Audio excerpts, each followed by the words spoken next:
Les Abbassides sont les membres d'une dynastie de califes qui ont régné sur le monde musulman médiéval du 8e au 13e siècle. C'est un règne très long, 5 siècles, de 750 à 1258. Ils sont avant tout les membres d'une famille, les descendants de Abbas, l'un des oncles paternels du prophète, et c'est au nom de cette appartenance familiale qu'ils réclament le droit au pouvoir, le droit de diriger la communauté des musulmans et l'empire arabo-islamique au milieu du 8e siècle, et qu'ils détrônent leur prédécesseur, la dynastie des califes omeyyades de Damas.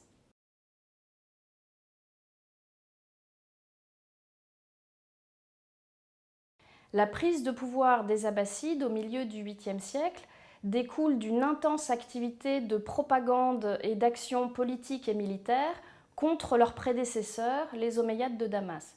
Les Omeyyades de Damas sont la première dynastie de califes à avoir régné sur le monde arabo-musulman de la fin du 8e siècle, de la fin du 7e siècle au milieu du 8e siècle.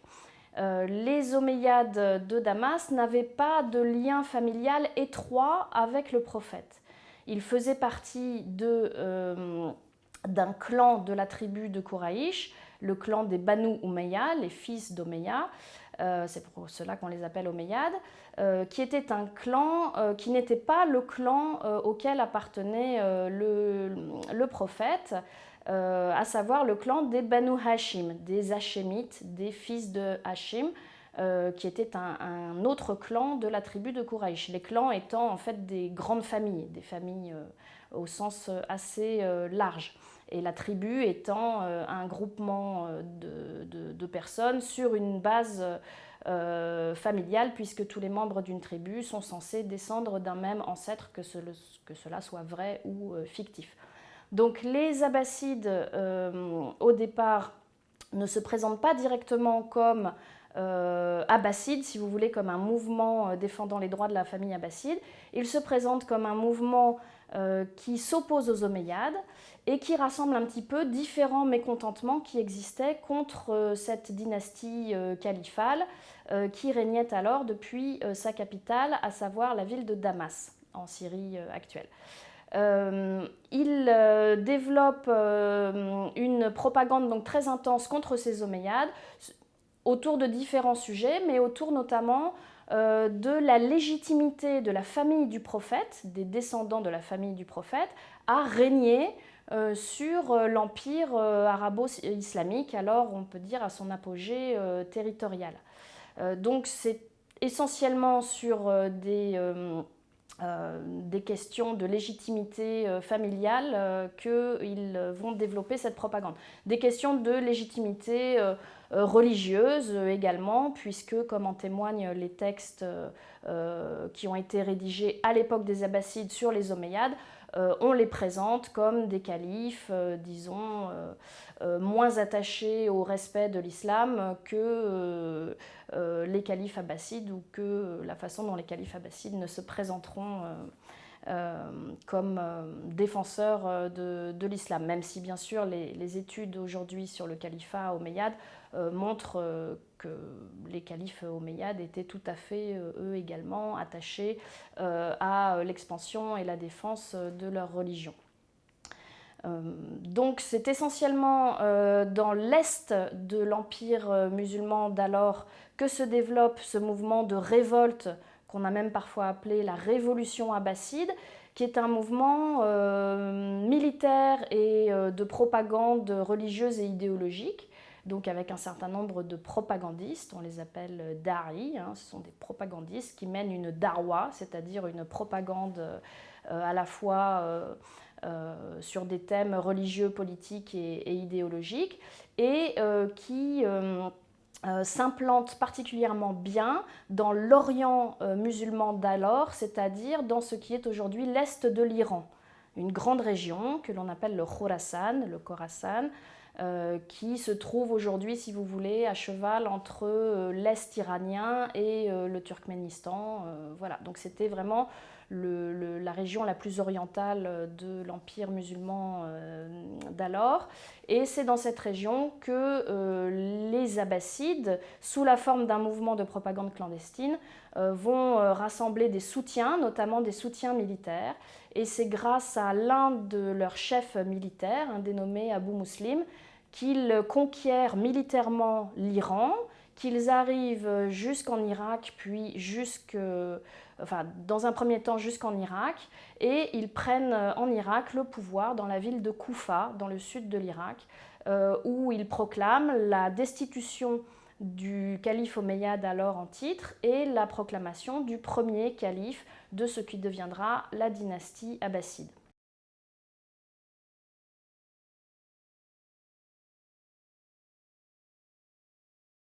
C'est un califat très étendu, comme celui des Omeyyades avant lui, puisque sous le califat des Omeyyades de Damas, les limites de l'empire islamique vont d'Al-Andalus, donc la péninsule ibérique, l'Espagne et le Portugal d'aujourd'hui, jusqu'à l'Orient iranien, cette fameuse région du Khorasan, en passant par le Maghreb, l'Égypte, la Libye, la Syrie-Palestine, l'Irak et l'ensemble du plateau iranien. Alors très vite, les Abbassides perdent une partie de ces territoires.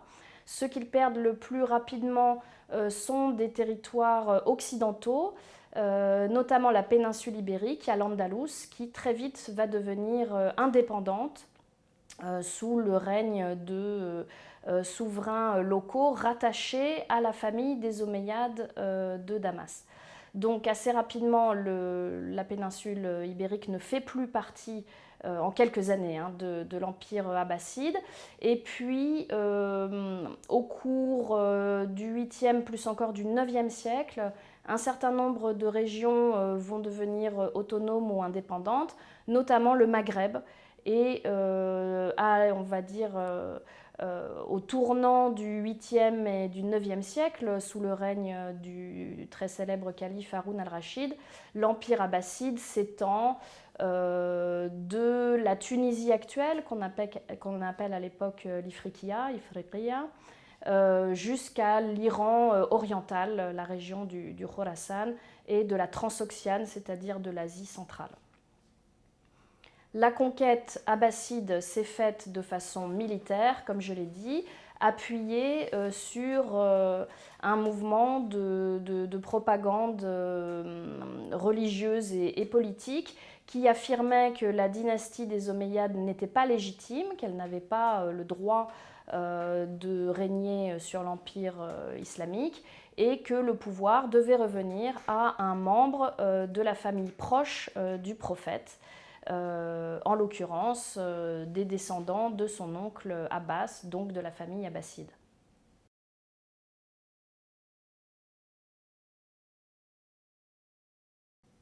Les Abbassides ont régné pendant 5 siècles sur le monde musulman, c'est donc un règne extrêmement long. On connaît tout particulièrement bien les califes du 8e, 9e siècle, c'est-à-dire de la première période abbasside. Je citerai donc 3 noms qui appartiennent à cette première période abbasside. Le premier est celui du deuxième calife de la dynastie, le calife Al-Mansour, qui n'est pas donc le fondateur à proprement parler de la dynastie, mais qui est celui qui l'a développé et affermi très solidement. Il a donc régné entre 754 et 775 et il est essentiellement connu pour être le fondateur de Bagdad, de la ville de Bagdad, dont il décide la fondation assez rapidement après le début de son règne et qui est construite assez rapidement, en 2 ans nous dit-on, et inaugurée en 762. C'est une nouvelle capitale, une capitale plus orientale que Damas qui était la capitale des Omeyyades. Pour un certain nombre de raisons, il n'était pas souhaitable pour les Abbassides de s'installer en Syrie, notamment parce que la Syrie soutenait les Omeyyades, on va dire c'est en Syrie que la famille Omeyyade avait trouvé les bases tribales et militaires, notamment de son arrivée au pouvoir et de la consolidation de sa dynastie. Les Abbassides, eux, ont été soutenus par un mouvement qui venait de l'Orient iranien. Ils décident de fonder une nouvelle capitale et de s'installer dans cette nouvelle ville qui regarde vers l'Orient, qui regarde vers l'Est. L'Irak étant un petit peu la région charnière dans l'Antiquité tardive, l'Euphrate et le Tigre constituaient une sorte de frontière naturelle entre différents ensembles, l'Empire romain, l'Empire perse, etc. Eux s'installent sur le Tigre, à proximité de l'Euphrate, avec cette nouvelle ville de Bagdad qui jouera un rôle tout à fait crucial dans l'histoire tant économique que politique ou culturelle de l'Empire islamique à la période des califes abbassides et y compris par la suite, bien entendu. Le calife dont on connaît peut-être le plus le nom à l'heure d'aujourd'hui, qui est un calife de l'époque abbasside, est le calife Haroun al-Rachid. Alors généralement, on connaît son nom en tant que personnage des Mille et une nuits. C'est un calife dont la littérature arabe s'est emparée par la suite pour en faire le grand calife des Mille et une nuits, celui qui se déguise la nuit pour aller voir ce que pensent ses sujets de sa façon de gouverner, etc. Bien entendu, ce personnage littéraire n'a aucun rapport avec le calife abbasside à proprement parler. Il lui emprunte juste son nom et puis sans doute un certain nombre de traits de sa façon de régner, etc. Mais il y a bien eu un calife Haroun al-Rachid, le 5e calife de la dynastie abbasside, qui a régné de 786 à 809 et qui est une figure importante à l'époque parce qu'on nous dit que c'est un calife qui, une année sur deux, menait le djihad. Il partait en guerre, notamment contre les Byzantins. Les Byzantins, l'Empire byzantin, c'est le grand empire voisin de l'empire musulman, qui n'est pas très loin de l'Irak. Il a des frontières assez proches dans ce qui est, on va dire, le sud de la Turquie actuelle. Et une année sur deux, Haroun al-Rachid, lorsqu'il ne mène pas le djihad, mène le pèlerinage à la Mecque. Donc il reprend deux fonctions importantes qui sont la direction du pèlerinage et la direction des expéditions militaires dans un but de défense ou d'agrandissement du territoire de l'islam. Le troisième calife dont je retiendrai le nom aujourd'hui, c'est le calife El-Ma'moun, qui est l'un des fils d'Haroun al-Rachid, qui succède non pas à son père mais à son frère El-Amin après une période de guerre civile très intense qui a duré 4 ans, de 809, mort d'Haroun al-Rachid, à 813, prise du pouvoir par El-Ma'moun, et qui voit les deux frères s'affronter de façon très très violente. Un affrontement qui mène à la destruction d'une partie de la ville de Bagdad nouvellement construite, qui avait été construite moins d'un demi-siècle auparavant. El-Ma'moun arrive donc sur le trône califal en 813, il règne 20 ans jusqu'à sa mort en 833, et il a laissé le souvenir d'un certain nombre de nouveautés, on va dire, ou de traits qui lui sont particuliers. J'en citerai 3.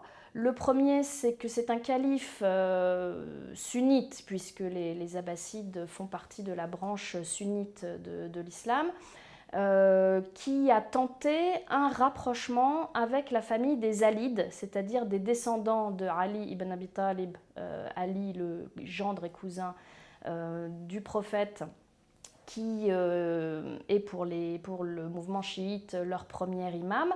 Et en 817, donc plutôt au début de son règne, El-Ma'moun, de façon assez surprenante, nomme pour lui succéder non pas son frère ou son fils ou un autre membre de la famille abbasside, mais l'un des descendants de Ali ibn Abi Talib. Il nomme le fils de Moussa el-Kazem, qui s'appelle Ali el-Rida, qui est considéré par les chiites comme l'un de leurs imams, le 5e imam si je ne me trompe pas. C'est donc une décision assez surprenante qui d'ailleurs est assez mal accueillie, notamment à Bagdad, et qui finalement, disons, se termine un petit peu en queue de poisson, si je puis dire, puisque Ali Rida meurt l'année suivante et que cette tentative en restera là. Mais disons que c'est une tentative originale de rapprochement entre les Alides, qui sont donc la famille autour de laquelle se cristallisent les espoirs des musulmans chiites, qui souhaitent voir les Alides arriver au pouvoir, et les Abbassides, qui sont donc les califes représentant, on va dire, la branche sunnite des musulmans. Deuxième originalité du règne d'El-Ma'moun, c'est l'intense mouvement culturel et scientifique qui s'est développé sous son règne, sur lequel je reviendrai plus tard. Ça n'est pas une originalité absolue dans le sens où El-Ma'moun, disons, suit les traces de ses prédécesseurs, notamment Al-Mansour et Haroun el-Rachid. Mais c'est une période de très intense activité intellectuelle, scientifique, littéraire, culturelle en général, qui se développe à Bagdad, notamment autour du calife et de sa cour, et notamment grâce à une très intense activité de mécénat califal, c'est-à-dire que c'est un calife qui finance des activités scientifiques et culturelles, soit en récompensant des scientifiques ou des intellectuels, en leur achetant leur ouvrage par exemple, ou bien en leur commandant des ouvrages contre rémunération, ou bien en leur permettant de travailler dans des bonnes conditions, en rassemblant des ouvrages, en leur ouvrant sa bibliothèque, ou bien en mettant sur pied des programmes d'observation astronomique par exemple. Troisième originalité du calife El-Ma'moun, toujours dans ce règne pendant la première moitié du IXe siècle, c'est sa tentative d'intervenir dans le contrôle du dogme musulman de l'époque. El-Ma'moun, à la fin de son règne, donc là on est vraiment 15 ans après la tentative de rapprochement avec la famille Alide, à la fin de son règne, le calife El-Ma'moun prend des positions idéologiques au profit, disons, d'un des courants théologiques de l'islam sunnite, qui est le courant mu'tazilite, un courant qu'on présente très fréquemment aujourd'hui comme étant rationaliste, voire humaniste. Et contrairement à ses prédécesseurs qui intervenaient très très peu dans les questions de dogme et de définition, si vous voulez, théologique et religieuse, El-Ma'moun décide que les différents savants présents à Bagdad, notamment les spécialistes de sciences religieuses, devront déclarer que, tout comme le calife lui-même, ils souscrivent à un dogme particulier qui est le dogme du Coran créé. Donc là, on rentre un petit peu dans des querelles théologiques très importantes à l'époque. On est à la période médiévale. Les chrétiens, quelques siècles plus tôt, se sont déchirés pour savoir si le Christ était seulement humain, seulement divin, les deux à la fois, ou ce genre de questions. Les musulmans, eux, se passionnent pour d'autres questions. L'homme dispose-t-il d'un libre arbitre, ou bien son destin est-il fixé une fois pour toutes par Dieu? Ou bien, une autre question qui intéresse beaucoup les savants et les religieux à l'époque, c'est la question du Coran créé. Le Coran a-t-il été créé par Dieu à un moment particulier qui correspond au moment de la révélation au prophète Mohammed?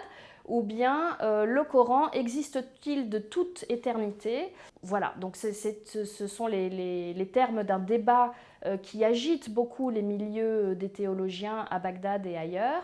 Le calife El-Ma'moun va prendre position dans ce débat, ce qui est assez original. Les califes d'habitude laissent les théologiens débattre entre eux et ne prennent pas position, ou en tout cas n'imposent pas une position, puisque le résultat de cette prise de position, c'est que El-Ma'moun demande que les théologiens bagdadiens viennent prêter serment autour du fait qu'ils reconnaissent que le Coran est créé et non incréé de toute éternité.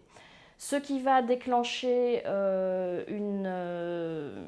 une réaction d'un petit nombre de spécialistes de sciences religieuses, théologiens ou juristes, ce qu'on appellerait des oulémas aujourd'hui. Certains de ces oulémas, ils sont peu nombreux, refusent de souscrire à cette thèse à laquelle ils sont opposés.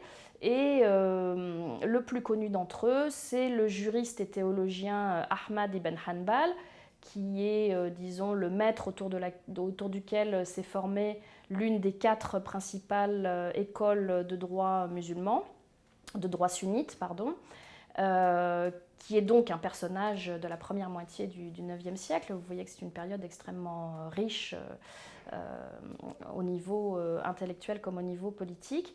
Et Ahmad ibn Hanbal refuse de prêter ce serment. Il déclare qu'il adhère lui-même à la théorie du Coran incréée, et cela va déclencher une série de poursuites. Il est emprisonné, il est, nous dit-on, battu, etc., pour une période relativement brève, parce que le calife El-Ma'moun meurt très peu de temps après ces événements, la même année, en 833, et Ahmad ibn Hanbal sera libéré par la suite par son successeur. Voilà, mais ces 3 traits font d'Al-Ma'moun un calife assez original, on va dire, dans l'histoire du califat abbasside.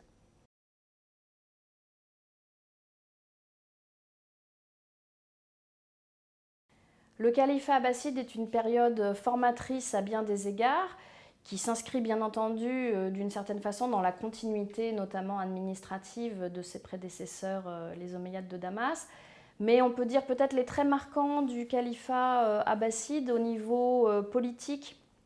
C'est vraiment la centralisation de l'empire, le développement de l'administration, le développement d'un système fiscal qui quadrille le territoire pour assurer la régularité des rentrées fiscales, mais aussi assez rapidement, dès le règne de Haroun al-Rachid, c'est une fragmentation, un morcellement du territoire, puisque très rapidement, certaines régions qui appartenaient dans les premières décennies à l'Empire abbasside vont se déclarer autonomes, voire indépendantes, voire pour certaines rebelles et hostiles à l'État central des Abbassides.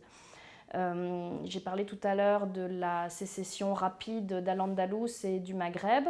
Assez rapidement, ce seront l'Ifriqiya, donc la Tunisie actuelle, puis l'Égypte, qui deviendront autonomes ou indépendantes. Et de même en Iran, un certain nombre de dynasties locales voient le jour et imposent leur présence, sans forcément d'ailleurs, disons, critiquer la présence des Abbassides, où ce sont des dynasties, pour un certain nombre d'entre elles, qui sont des dynasties sunnites, qui s'inscrivent dans la légitimité de ce califat, mais qui gouvernent de façon autonome ces régions-là. Ça veut dire que ce sont ces dynasties qui prélèvent l'impôt, qui ont leurs propres armées, qui assurent le contrôle de leur territoire, etc. Un autre trait marquant, une évolution marquante, on va dire, qui se fait jour au cours de l'époque abbasside, c'est la modification des armées arabo-musulmanes. Des armées qui, à l'époque des premiers califes, étaient des armées essentiellement de volontaires, hein, des hommes issus des tribus arabes, qui participaient aux entreprises de la conquête territoriale et qui étaient rémunérés tout d'abord par la prise de butin, puis par un paiement de l'État central. Petit à petit, à l'époque omeyyade, c'est une armée qui se professionnalise. À l'époque abbasside, on aura encore une évolution qui est qu'on recrute à partir du IXe siècle tout à fait massivement des esclaves militaires, des mamelouks. Mamelouk, c'est un terme arabe qui veut dire posséder, hein, c'est quelqu'un qui n'a pas la possession de soi-même, donc c'est un esclave. Voilà, c'est un terme générique pour esclave, mais on l'utilise généralement à l'époque médiévale pour désigner des esclaves militaires. C'est-à-dire c'était des jeunes gens, des jeunes hommes, des jeunes garçons parfois, qui étaient raptés ou bien achetés en dehors des frontières de l'Empire islamique, puisqu'à l'intérieur de l'Empire islamique, les populations ne pouvaient pas être réduites en esclavage. soit parce qu'elles étaient musulmanes et qu'un musulman ne devient pas esclave, soit parce qu'elles appartenaient à des minorités religieuses protégées. Le terme minorité étant à prendre un petit peu avec précaution parce qu'à l'époque, c'est des minorités qui pouvaient, disons, être majoritaires au niveau du nombre. En tout cas, à l'époque abbasside, les califes achètent en très grand nombre des esclaves militaires. Pourquoi? Sans doute parce que ça revient moins cher que de rémunérer une armée de métiers qui coûte très cher à l'État. Et puis aussi parce qu'on estime à l'époque que les esclaves resteront fidèles à leur maître et qu'il y a donc des liens de clientèle personnelle qui se forment entre le calife et ses armées serviles. Donc ça, c'est une évolution très importante qui aura beaucoup de conséquences. D'une part, une perte de pouvoir des califes abbassides au profit de leurs élites militaires. D'autre part, l'arrivée en assez grand nombre de populations non arabes dans le territoire arabo-musulman, puisque ces esclaves militaires sont en grande partie turcs, pas seulement, mais en grande partie. On va donc les chercher en Asie centrale, qui est le berceau des peuples turcs et le grand foyer de peuplement turc à l'époque. Et une autre conséquence, ce sera plus tard la formation d'États dirigés par ces esclaves ou anciens esclaves militaires, notamment le régime des Mamelouks d'Égypte qui a régné à la fin du Moyen Âge, entre le milieu du XIIIe et le tout début du XVIe siècle. Un autre trait marquant au niveau peut-être culturel et religieux, c'est que c'est vraiment une période tout à fait formatrice pour l'islam tel qu'il se forme à l'époque. L'islam, bien entendu, ne n'est pas tout constitué au 7e siècle, à l'époque du prophète, ni même des premiers califes. Il se développe à la fois comme forme religieuse, comme tradition religieuse, comme corpus de textes de référence, etc. Et puis aussi comme droit à l'époque omeyyade et à l'époque abbasside. Alors là, il faudrait un petit peu préciser, l'époque abbasside, ça dure 5 siècles, donc bien entendu, c'est une période extrêmement longue sur laquelle on a de très nombreux développements, à la fois théologiques, juridiques. L'époque omeyyade et surtout la première époque abbasside, c'est la grande époque de formation des écoles juridiques, notamment les écoles de droit sunnites, les 4 grandes écoles de droit. C'est aussi une période tout à fait formative pour le chiisme, à la fois au niveau doctrinaire et au niveau juridique. C'est une période tout à fait cruciale pour cela. Le dernier très marquant sans doute, surtout si l'on se place dans les premiers siècles, on va dire le premier siècle et demi de l'époque abbasside, c'est l'effervescence culturelle et intellectuelle qui règne dans les grandes villes de l'Empire, notamment à Bagdad, sa capitale.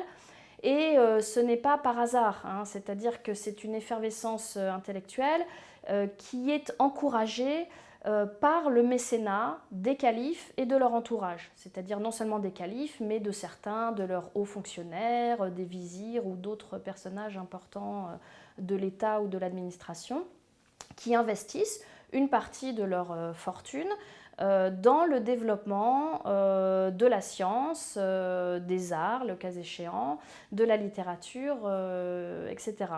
Le règne d'El-Ma'moun, dont j'ai parlé tout à l'heure, donc 813-833, est connu notamment pour la très intense activité de traduction qui a eu lieu.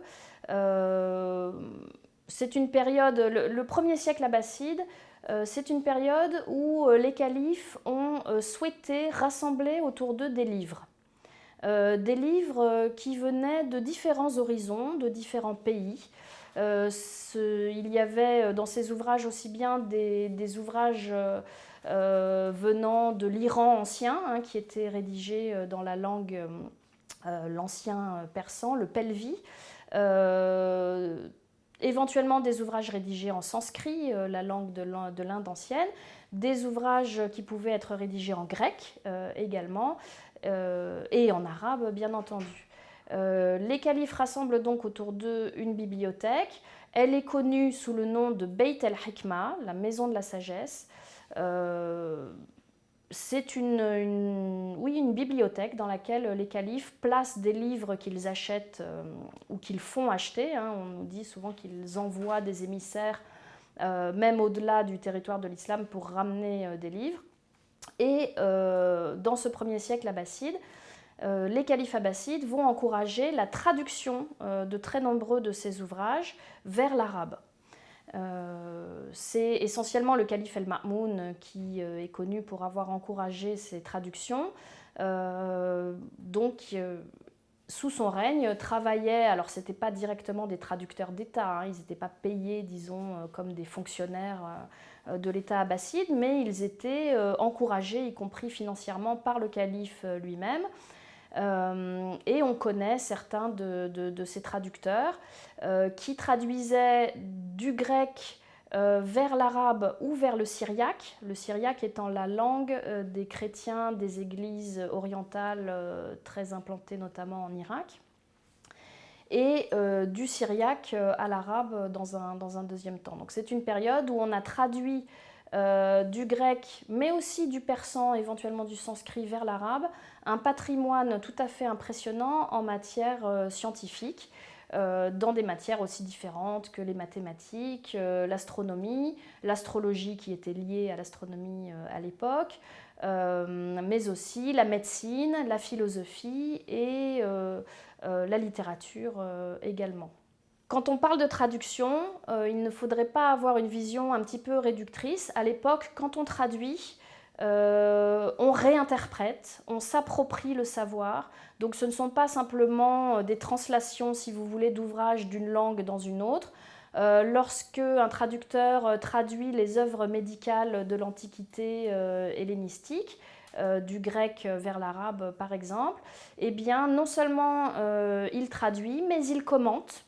Il s'approprie le matériel traduit, il peut rédiger ses propres traités médicaux qui sont inspirés de ses lectures et traductions de Galien ou d'Hippocrate par exemple. Et puis c'est aussi une période où on retraduit. Il arrive qu'on retraduise des ouvrages qui ont déjà été traduits 2 fois, 5 fois, mais parce qu'on estime qu'on peut améliorer la traduction. Une des conséquences est aussi le développement d'un lexique scientifique et technique en arabe, au contact de la pensée gréco-persane, enfin grecque d'un côté et persano-sanscrite, on va dire, de l'autre. Et donc c'est une période où non seulement on traduit, mais aussi on développe, on innove, on invente. Et plusieurs de ces grands savants intellectuels, inventeurs, etc., qui ont laissé leur nom vraiment dans l'histoire des sciences mondiales, sont des personnages de ce premier siècle abbasside ou des siècles suivants.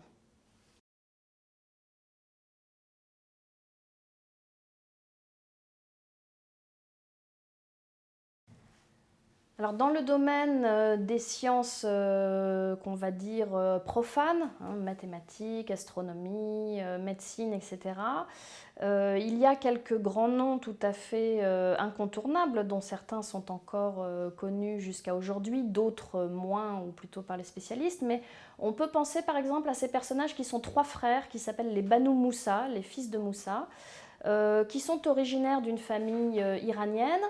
Ils sont élevés dans l'entourage du calife Haroun el-Rachid, et puis ils deviennent hauts fonctionnaires sous le règne d'El-Ma'moun, et ils sont à la fois des scientifiques qui ont laissé un certain nombre d'ouvrages, notamment en mathématiques, en astronomie et en mécanique. Ils ont un traité très connu qui s'appelle le Livre des Ruses, Kitab el-Hiyal, qui est un traité sur les automates, un peu dans la lignée de la tradition grecque. On connaît des ouvrages grecs qui décrivent des automates, des machines et leur fonctionnement.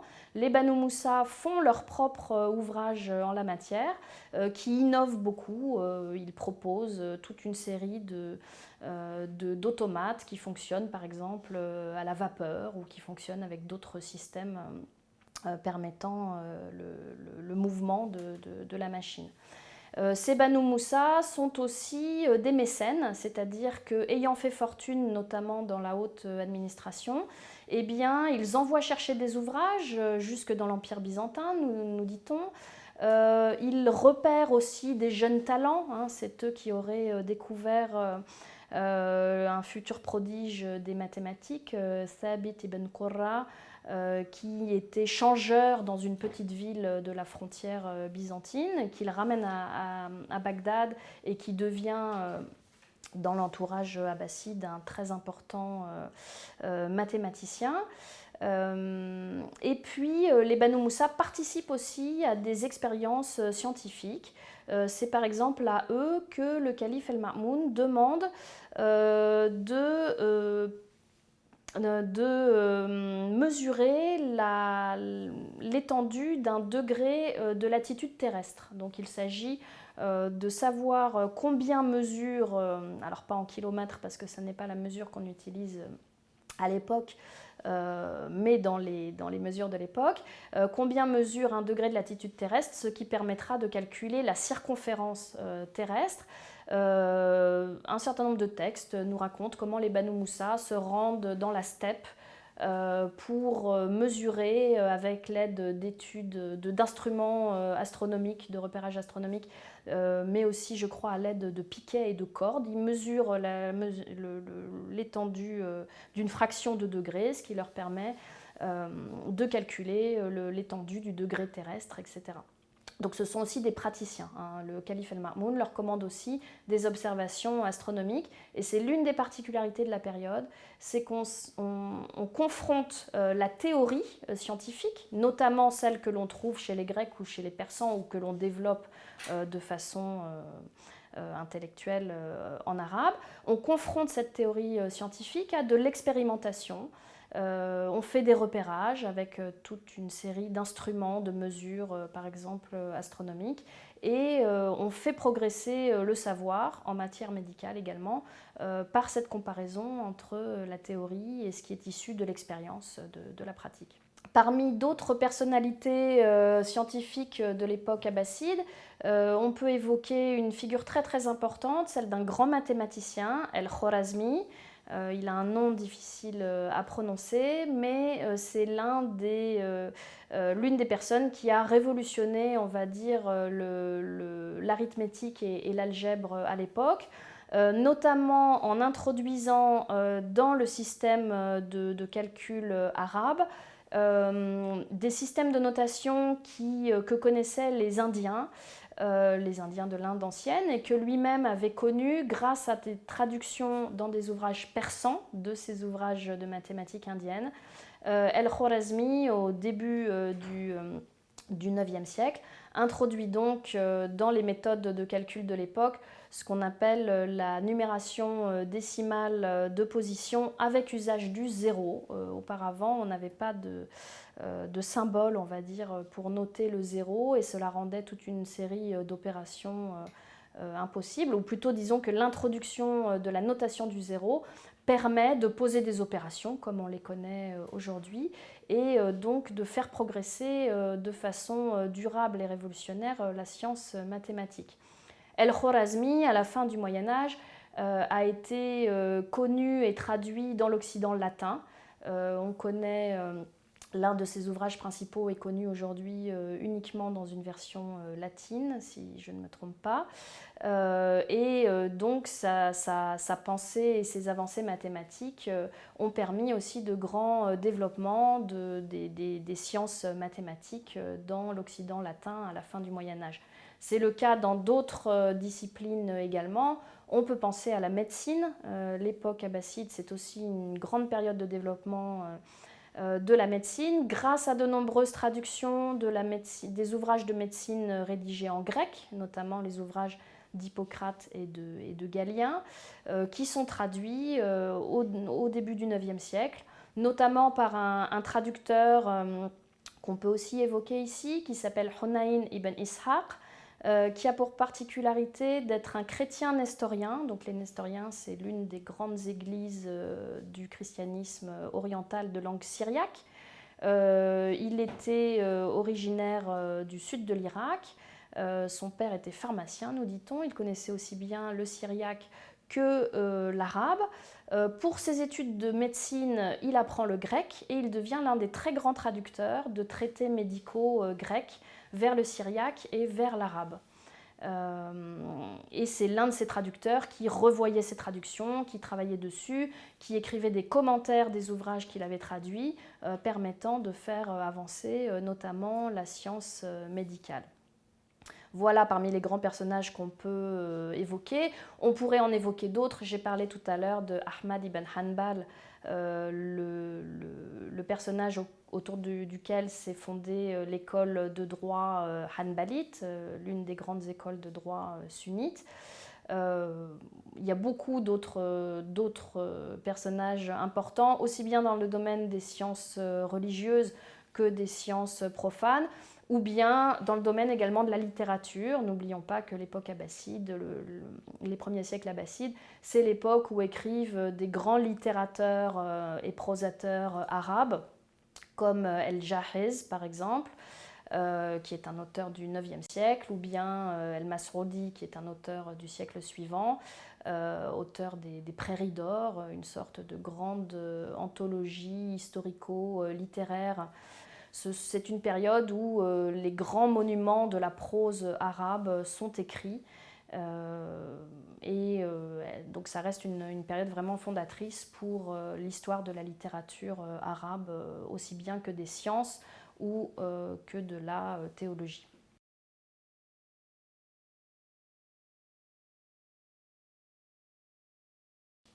Alors, quelle fin connaît le califat abbasside? On peut dire qu'il a connu plusieurs fins, puisque là, j'ai parlé essentiellement de ce qu'on considère un petit peu comme l'âge d'or abbasside, même si l'âge d'or est une notion que les historiens n'aiment pas trop. Mais disons qu'assez rapidement, à partir de la deuxième partie du IXe siècle, les califes abbassides perdent une grande partie de leur pouvoir au profit de leurs élites militaires, en partie des fameux mamelouks, ces esclaves militaires qui composent de plus en plus une grande partie de leur armée. Les califes se voient dépossédés de leur pouvoir à plusieurs reprises. Ils sont mis sous tutelle par deux dynasties successives. Une dynastie, dans un premier temps, qui est une dynastie chiite, venue d'Iran, les Bouyides, qui vont conserver cette tutelle sur le califat abbasside du milieu du Xe au milieu du XIe siècle. Après quoi, ils sont chassés par une autre dynastie qui, elle, n'est pas iranienne mais turque et n'est pas chiite mais sunnite. C'est la dynastie des Seldjoukides qui prend le pouvoir au milieu du XIe siècle à Bagdad, dynastie sunnite, mais qui établit exactement le même type de tutelle sur le califat. Donc quand je parle de tutelle, cela veut dire que le calife n'a plus d'armée, n'a plus de contrôle sur ses revenus fiscaux. Ce sont les Bouyides, puis les Seldjoukides, qui, bénéficient des rentrées fiscales et qui mènent une armée. Donc le calife ne peut plus non plus avoir, disons, de politique extérieure, si on veut, à part de façon, il peut conserver une diplomatie qui est une diplomatie, on va dire, de surface, mais la véritable politique est faite par les dynasties qui l'ont mis sous tutelle, Bouyides puis Seldjoukides. À la fin du XIIe siècle, tout au cours du XIIe siècle, on assiste à un phénomène de redressement califal, où peu à peu les califes abbassides de ce siècle retrouvent leur pouvoir, le droit d'avoir une armée, une administration assez développée autour d'eux, puis un contrôle sur leurs revenus fiscaux et sur leur territoire, au détriment des Seldjoukides. Ce redressement culmine à la fin du XIIe siècle sous le règne du calife El-Nasir, qui règne au tournant du XIIe et du XIIIe siècle.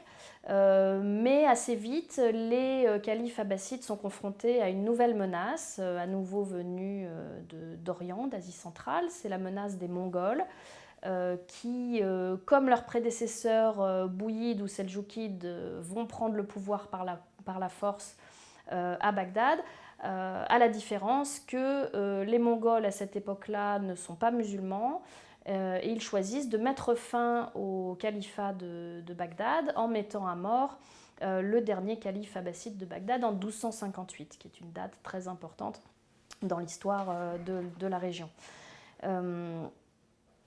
Est-ce que la fin du califat abbasside signifie la fin, disons, de l'hégémonie politique et intellectuelle arabe dans le monde musulman?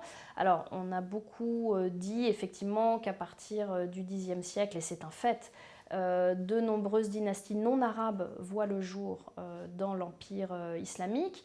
Ça n'est pas en soi un facteur d'appauvrissement culturel ou de décadence culturelle. Au contraire, ce sont des dynasties qui souvent s'entourent de savants, fondent des petites capitales régionales très actives, sont les mécènes des arts et notamment des arts architecturaux, un peu pour laisser une trace dans l'histoire et dans le paysage.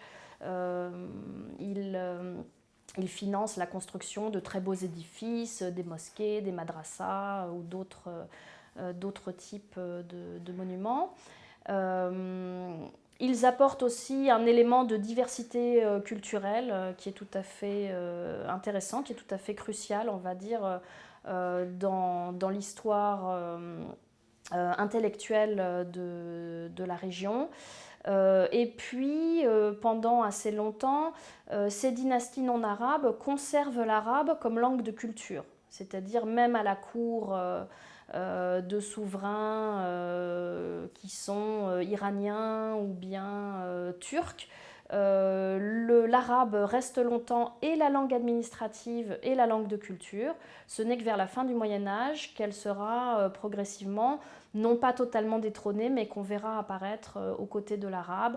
Le persan, qu'on avait cessé d'écrire pendant quelques siècles, qu'on se remet à écrire à partir des 10e, 11e siècles dans les parties orientales de l'Empire islamique, et qui devient au 11e, 12e siècle et après, une langue très importante, administrative d'abord, et langue de culture également dans un deuxième temps, enfin dans un deuxième temps non, langue de culture autant que langue administrative. Puis ce sera le turc à une période encore un peu plus tardive. Donc pour conclure, on peut rappeler que le règne des califes abbassides représente vraiment la période centrale de l'histoire de l'empire arabo-musulman médiéval.